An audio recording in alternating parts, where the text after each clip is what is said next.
அன்பு நண்பர்களே, நான் உங்கள் கர்ணா எக்ஸ்பிரஸ் யூடியூப் சேனல். வணக்கம் நண்பர்களே, அனைவருக்கும் இரவு நேர வணக்கம் நண்பர்களே. இப்போ நம்ம எங்கே இருக்கிறோம்னு பார்த்தீங்கன்னா 8வது சபரிமலை பயணத்தில் விழுப்புரம் பைபாஸில் இருக்கிறோம்.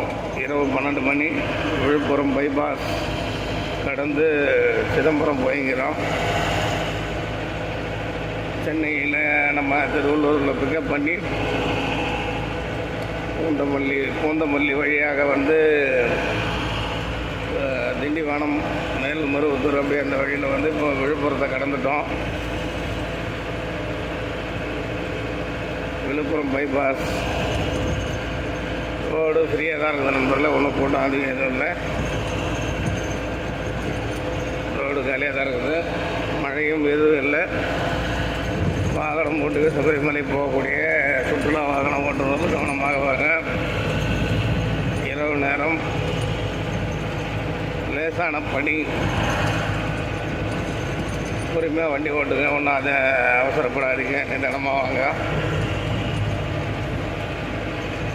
நான் இன்றைக்கி 30/12/2024 மாலை 5 மணிக்கு தான் ஐயப்பன் கோவில் சபரிமலையில் ஓப்பன் ஆச்சு. அதனால் பார்த்து நிதானமாக வாங்க. நாளைக்கு காலைல நெய் அபிஷேகம். நாளையிலேருந்து மகர ஜோதி வரைக்கும் தொடர்ந்து கோவில் ஓப்பனில் இருக்கும்.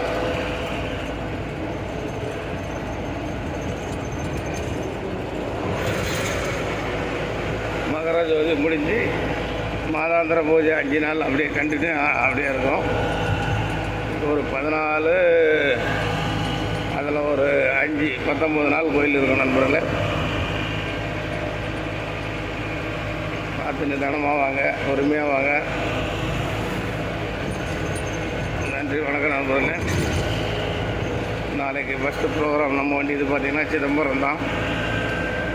சிதம்பரம் நடராஜர் தான் காலையில் ஃபஸ்ட்டு தரிசனம்.